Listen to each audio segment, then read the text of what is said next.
Joan of Arc, the divine warrior who defied history, the girl who defied empires. She was born a peasant. She couldn't read. She'd never seen a battlefield.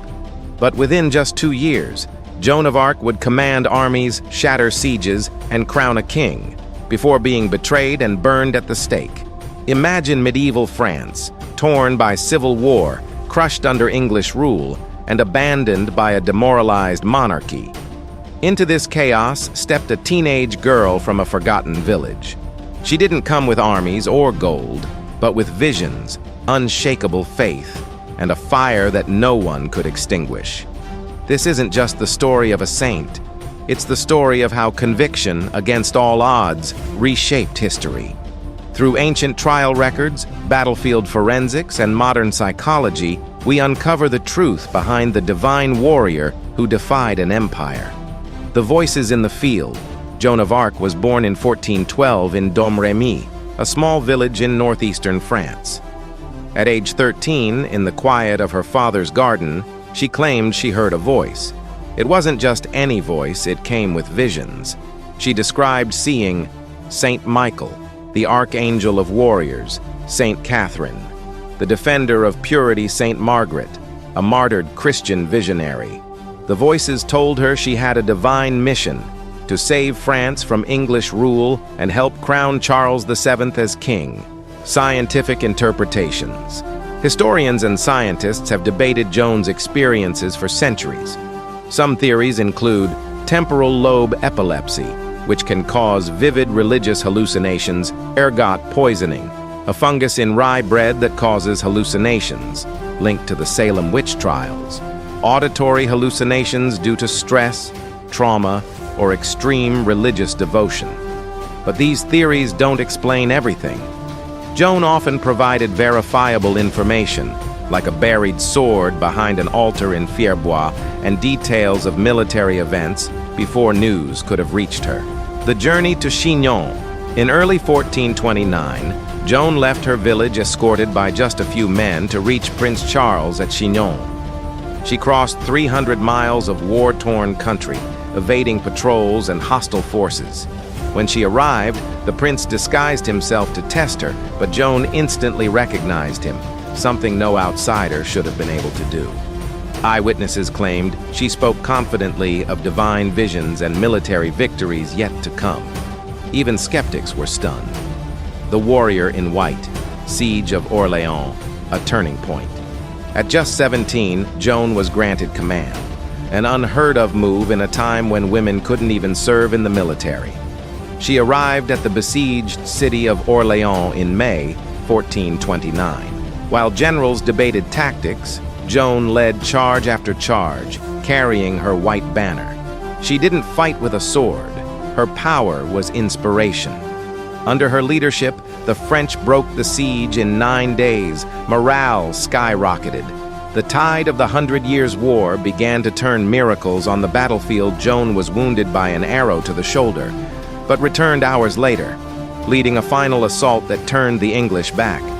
French soldiers saw her as a holy figure.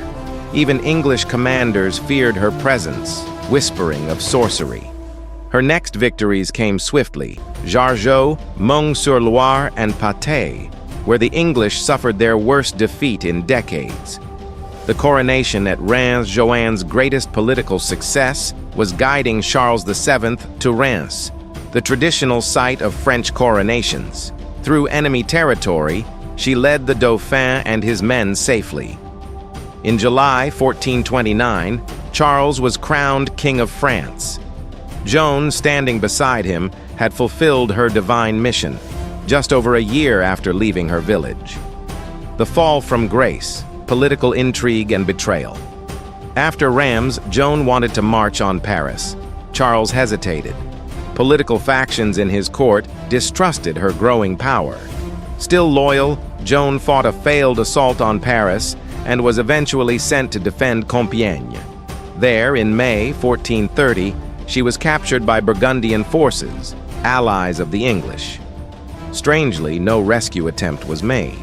Charles did not pay her ransom. Her fate was sealed. The heresy trial. The English, desperate to destroy her influence, handed Joan over to a church court. Her trial, held in Rouen, was a sham. She was denied legal counsel. Judges were hand-picked enemies. Her every word was transcribed, a rare act that preserved her voice across time. She faced over 70 charges: heresy, cross-dressing for wearing armor, sorcery. When asked if she was in God's grace, she famously replied, "If I am not, may God put me there. If I am, may God keep me there." The judges were infuriated by her intellect and unwavering faith. Even when threatened with torture, she didn't break. Execution. On May 30th, 1431, Joan was burned at the stake in Rouen's town square. She was 19. Eyewitnesses said her heart wouldn't burn, and the executioner later confessed he feared damnation. 3 separate fires were used to reduce her body to ashes, yet many believed her soul had already ascended. After death, immortality, the retrial, vindication.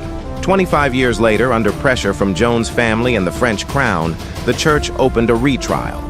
Hundreds testified. Witnesses confirmed political manipulation. Transcripts revealed coercion and bias. Her original trial was declared invalid. In 1456, Joan was posthumously cleared of all charges. She was declared a martyr, not a heretic. Canonization. Centuries later, Joan became a symbol of national pride. In 1920, the Vatican officially canonized her as Saint Joan of Arc. Today, she is the patron saint of France, soldiers, and anyone who dares to follow their convictions against impossible odds. The fire never went out. Joan's story still defies explanation. Was she chosen by God, a brilliant strategist, a political scapegoat, or something more human? A girl who simply believed too fiercely in something greater than herself. Even now, in a world driven by skepticism and power, her life challenges us. Would we believe her today? Would we follow her? Or burn her all over again? In an age of cynicism, Joan of Arc remains a reminder that sometimes the impossible is exactly what the world needs most. A young girl with nothing to offer but faith became the woman who changed the fate of a nation, and 6 centuries later, the world still listens to her voice.